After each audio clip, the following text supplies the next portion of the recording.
Hi guys, so my name is Oluwadara Ilisomi. I am a wedding planner and event planner in Nigeria, and I create spectacular, exceptional memories for my clients. So today I'm going to be talking about, I already said the topic. So today we're going to be doing something very interesting that I'm sure that you would like.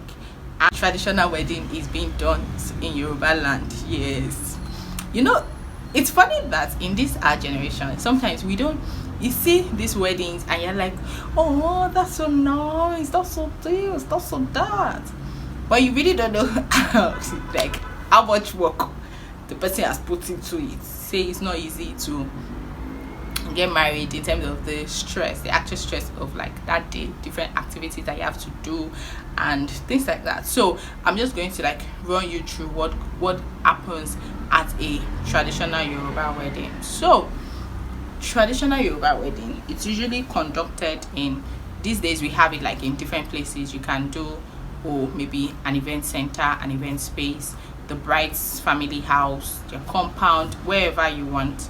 Usually the bride's family have the say because they are the ones giving their daughter house in marriage, so they decide what happens actually.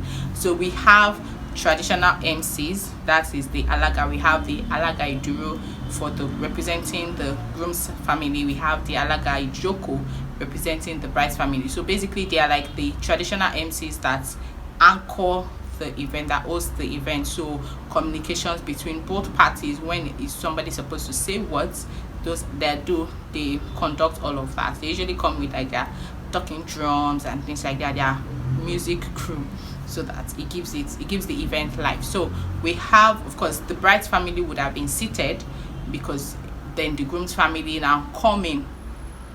When the groom's family come in, in fact one of the alaga iduro and ijoko would meet at like a junction or at a point. So they introduce, oh, this is who we have, this is what we are coming to do, and then they grant them access. So they grant the groom's family access to say, okay, you know what, you guys come in. Maybe we've been expecting you, maybe we've not been expecting you, but you guys come in, we're happy to see you. And then they come, they present their case, they read out the proposal. So this is what we have. There's a proposal letter to say, oh, we saw a flower, our name is this, we are from the family of this, from so state, this is our intent coming to your house today. And then after that, usually the letter is like read by a younger person in the family, a younger female.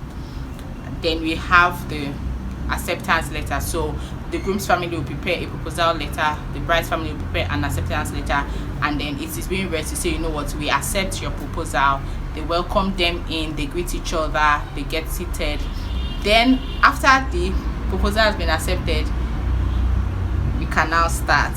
Then the groom, of course, dances in, is welcomed in with his friends. He goes to greet the bride's family. He prostrates. He has to prostrate like 3 times. The first time he prostrates with his friends, so everybody's like, oh yeah, you guys are going, yeah, lie down flat. And they prostrate. He has to prostrate again for the bride's family. Then he has to also prostrate for his parents. Then he sits with the bride's family, they do all of that. Then after that, of course, he goes to sit. Then it is time for the flower that we came to pluck from this family. So after that, so the groom comes in first, groom and his friends, they come in first. Then after that, you have that the bride would come in with her friends, with her entourage, you know, the Ashwebi ladies, everybody's oh yeah, give it to us, it's your wedding day, it's your wedding day. And so the bride comes in, she goes to greet her parents, she greets her family members. They do all that greeting prayers before she's then handed over to like the groom's parents.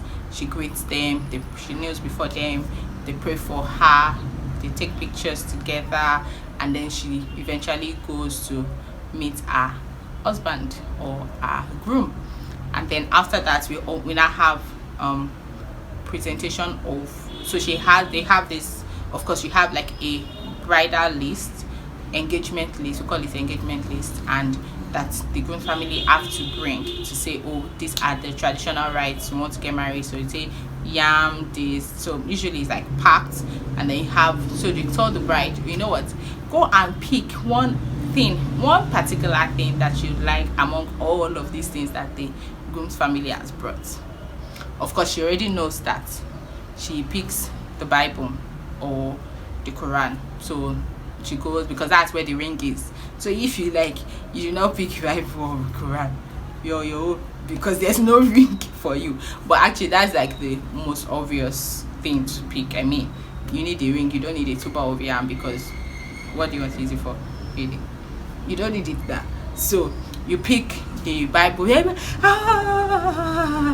She's a good girl, she knows the value of the word of God. But anyways, she picks that, and then she of course waves it and all. She picks the ring, so they do like an exchange of ring, they pray, they dance together, and you can, at that point in time, you can actually like spice things up. It doesn't have to be like a straight program, but these are like the different components of compulsory components actually of your traditional wedding. So after that, you have the cutting of the cake. Usually for Yoruba weddings, they don't count what the things on the list. So some traditions, I know that for Calabar, I think it's Calabar, yes, they count. So they bring like this bridal box, because you already have it, you've already been given a list of the things you're supposed to bring. So they bring this bridal box, and then you have to, they count, they open it, how many judge, how many yam, how many tubers of yam, how many packs of salt. So they count that. But Yoruba people usually don't do that. They don't usually count it, because many times we have been upgrading with a lot of packaging. You just have things wrapped, and they maybe like put a label on it. Oh, this is where salt is, this is where sugar is, this is yam, and things like that. So they don't usually count it. So after the cutting of the cake, basically you are done. Then you now have you can have your reception, or for Yoruba people that get married, they do like church wedding on the same day. Then they can leave and then go to change for the church and things like that. So typically a Yoruba traditional wedding actually is about 2-3 hours if the alaga don't drag it, because those traditional Emcees, because it's also a making money venture for them, because you have to pay money at a particular point in time. I don't remember to mention that, but you have to come box stop, you get, because if person is a doctor, she's a doctor, after spending 7 years in school, you have to pay, you pay, your friends will pay, family members will pay. She's stuck somewhere, we need to, we need money for transportation.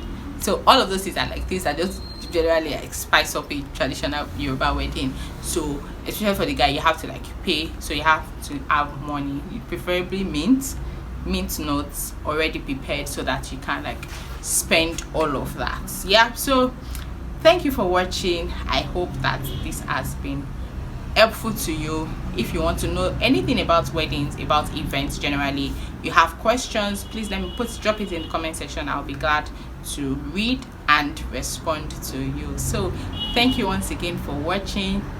Do have a lovely year ahead. Bye.